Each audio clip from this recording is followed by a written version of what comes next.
Hello everybody and welcome back to Madden 2005 in the Oakland Raiders franchise mode, and we are carrying on with the playoffs. We're in the AFC Championship for the second straight year. I can't believe we've made back-to-back AFC Championships. Can you believe it? I mean, probably you can, just with how this team performs and the amazing 14-win regular season that we had. But the Colts are also no slouch to this kind of environment, making it back into the postseason with a great 11-5 season themselves. They had a shot at the 1 seed against us a couple weeks ago.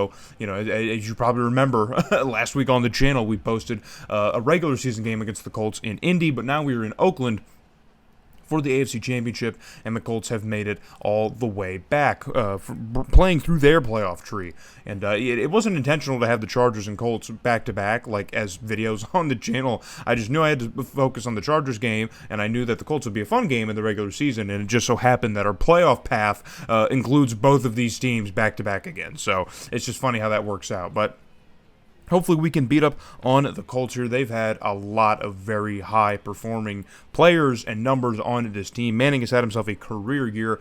He's had one of his best seasons since the 04 season. So has Edgerrin James. I mean, a lot of their receivers, just Marvin Harrison and Reggie Wayne have both posted well over 1,000-yard seasons. So, I mean, there is just plenty of talent across both of these rosters, and it was an absolute shootout in Indy. So we'll see exactly what happens here in Oakland, but it might not be a guaranteed victory like we're hoping it will be. So it's already 3rd and 10 for the Raiders offense. Couch is going to throw for it on our own end. It is a home run shot, deep ball downfield, and it's Jerry Porter who's going to get into the end zone. And Jerry Porter had 8 receptions for 113 yards in the last game in the divisional round, but no touchdown was included. So now Tim Couch finally gets him at least a touchdown in the stat column here in the postseason. We all know he had plenty of them in the regular season, 10 of them to be exact. So 1st and 10 now for the Raiders offense once again, still on our own side of things, and Couch finds an open target, and it's Joey Gallo who's off to the races leading the caravan, and he's going to get into the end zone for a touchdown himself here. And he also had 39 yards and 4 receptions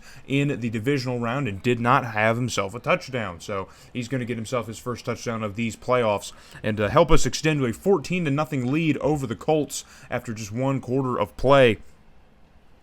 And now we will get into the second quarter of things, and we are still continuing on offense just across midfield, and Couch fires one off quickly here, and it's Justin Gage who makes the catch here and had about just a second or two away of a running lane just opening up to where he could just burst off into the night here, but couldn't quite get away from that DB, so he's going to get brought down short. So 1st and 10 now from the Colts 25, and Couch wants to throw for it again. He's going to zip it across the middle once again, and that pass is going to be completed by Jerry Porter. So another completion from Jerry Porter for another Raiders first down, and we're just moving way too easy on this Colts defense, man. So 3rd and 2 here. We're going to hand it off to Fargas to try and get into the end zone, and he's going to get blown up. There's no running room to go, and Justin Fargas had himself a touchdown in the last game here, but he's looking for another one, but he's not going to get it on this drive, so bring out Janikowski to finish this drive with 3 points, and he does. So 17-0 is now going to be your score in Oakland in the championship game, as the Colts are desperate to get something going here. But 2nd and 12 in their own end now. They're going to fake the handoff,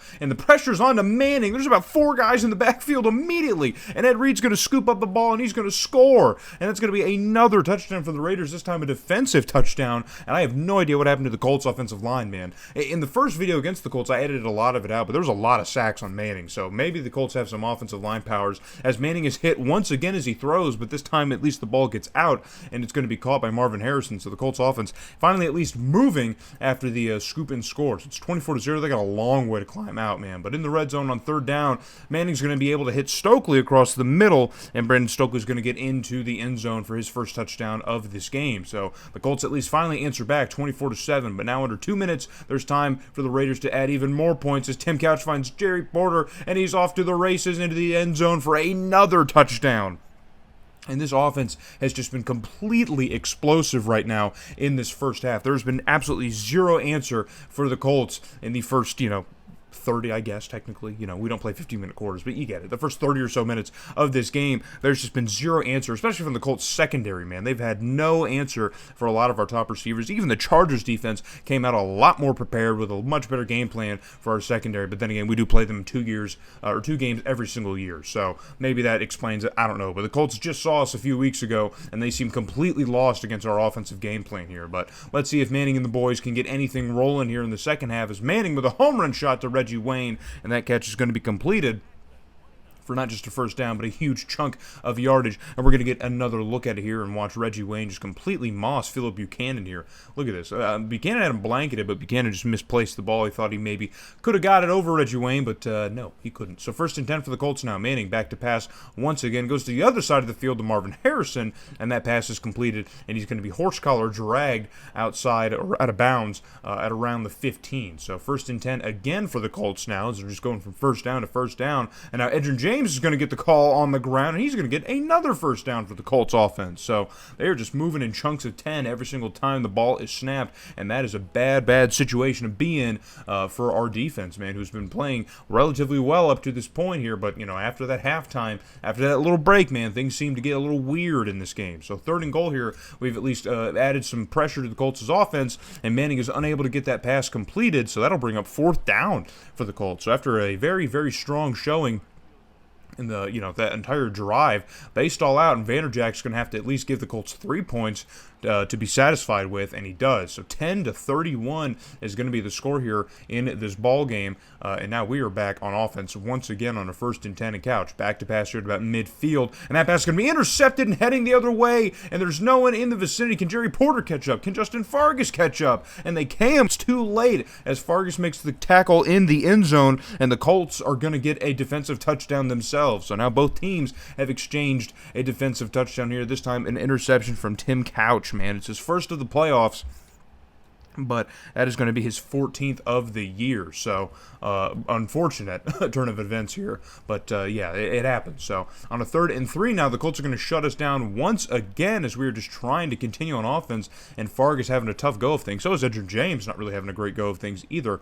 But Janikowski on a 46-yarder is going to have to make this attempt to at least make it 34-17. The kick is up, and it is good. So 34-17 is now going to be your score. And the Colts now know exactly what needs to happen here if they want to get back into this ball game, as our offense is struggling a little bit here in the 3rd quarter to find any kind of consistency. But Manning and the boys already at midfield, and he's going out to Reggie Wayne's side, but it's not Reggie Wayne, it's Edgerrin James who's going to make the catch out of the backfield. And so now, you get your running back involved in the passing game, it opens things up a little bit. So 2nd and 10 for the Colts now at about the 30, and Manning's going to go back to pass again, and it's Reggie Wayne across the middle making the catch at about the Raider 15. And that'll get the Colts inside the red zone, and already their offense threatening to score once again here. So Manning faking the handoff, flushes out of the pocket a little bit here, looking for an option, and he fires this one into the end zone, and I believe it's Marvin Harrison. He's all the way on the other side of the field. He's normally on the right side, but I think it was number 88 making that catch, and yeah, I believe it is. So Marvin Harrison gets himself another touchdown on the year. He had 11 in the regular season, but he gets himself another one in these playoffs. So 34-24 is your score after the 3rd quarter. So holding on to a nice 10-point lead, but it's been all Colts here in the second half. So we need to play some lockdown defense here. Stokely is already making that difficult for us. Ed Reed on the tackle here, but that catch is going to be completed, and the Colts are going to get another opportunity, at least in Raiders territory, inside the 30. So let's see exactly what our defense can do, forcing a 3rd and inches. Manning's going to throw for it, not run for it, and he floats this one to the corner of the end zone, wide open, man. Completely wide open in the back corner of the end zone. The Colts are going to get another touchdown, and just like that, ladies and germs, it is a 3-point game.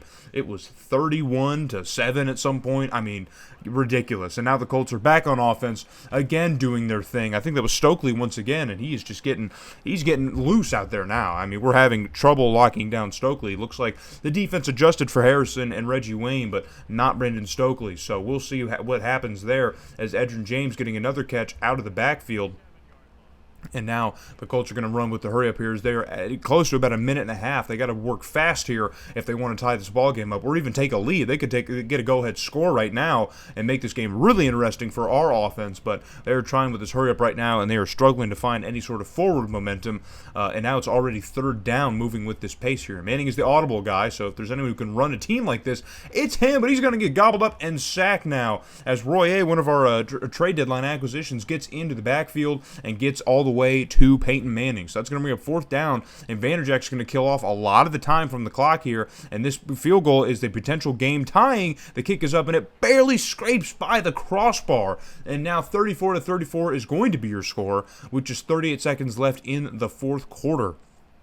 And look at this, man. Oh my gosh. Vanderjack just barely got that one through. So on the ensuing kickoff now, we have a prime opportunity to at least waste a lot of the time off the clock and maybe get a game-winning field goal. But Phillip Buchanan's going to fumble the football on the kickoff, and it's going to get scooped up by the Colts right where he dropped it. And now the game is completely flipped on its head as the Colts have a prime opportunity. They're already in field goal range, and they're trying to burn a lot of clock or actually go for the win. So on 3rd and 10, Peyton Manning, rather than just run the clock out for the game winner, he's going to try and throw for it, and that pass is broken up, bringing up a 4th down. So not only will Vanderjack now have to try and kick for the game-winning field goal, but it's still going to be in that kind of sketchy range where he just kicked it from a 43-yarder. The kick is up now, and this is the go-ahead field goal, and it is well good. So 37-34 with 22 seconds. Now we've seen things happen, and Vanderjack silencing the crowd. Look at him talking all that smack, man. Look at him. He's trying to silence this Oakland crowd, man, and he may have just done that, but now he tries to squib it here to eat some time off the clock, and that ball goes out of bounds.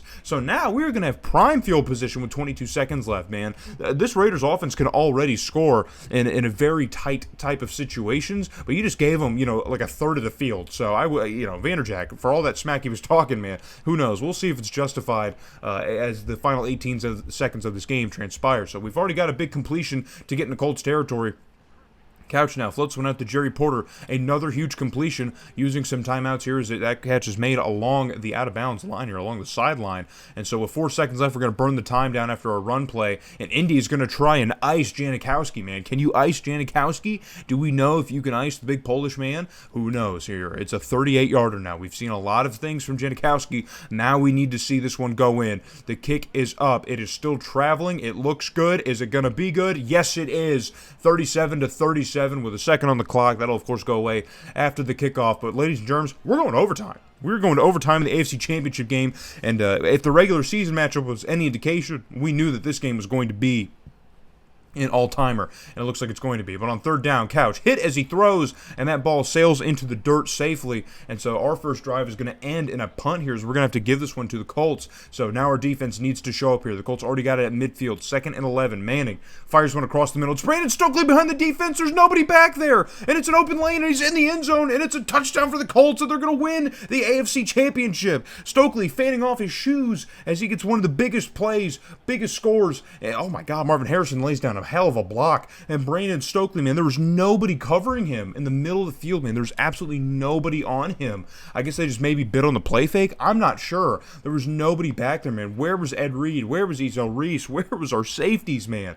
Nobody was back there, and the Colts are going to walk this off with a touchdown here in overtime, and our season comes to an end, folks. Our 14-2 campaign completely comes to a very unceremonious end as the Colts walk things off here in Oakland, and now we got a lot to really look in the mirror and talk about, guys. We got a lot to worry about here moving forward. So I'll reveal this bombshell, I guess. I don't know if it's so much of a bombshell, but if the Raiders won the Super Bowl in year number 4, I was going to end the series and kind of prepare for the next Madden series I was going to do, because I wanted it to coincide with the actual real-life NFL season, which is a whole thing that, again, I've been talking about doing an update video for a little while now. There's a lot that I need to talk about, and that will probably be coming in this first week of July, hopefully. So, or first or second week of July, but because by the end of July, I want the changes to my channel to be set in stone. So, but I was planning on ending the Raiders series with that. But now that they've lost, I at least want to go till year number 6. We'll see how year number 5 goes, if it's good or bad. If it's really bad and we miss the playoffs, I'll probably just end it there and we'll just start a new Madden series. But if we end up making it to the playoffs again and just competing, and then maybe we lose it or win the Super Bowl even, then we might just do a year 6. Who knows? So, but this will go on for at least a little bit longer, because now there's a lot of pieces now on this Raiders team that are going to be looking for a lot of money. We've added a lot to it. We've moved a lot of draft capital. So how this team develops and progresses past this season will be very, very important. So, but the Seahawks also have a shootout with the Buccaneers. Very similar scores in both of our games, but the Seahawks managed to win out and beat the Buccaneers in Tampa. So that's going to make your Super Bowl between the Colts and Seahawks, and the Colts absolutely handle business against the Seahawks, man. They completely embarrass Seattle.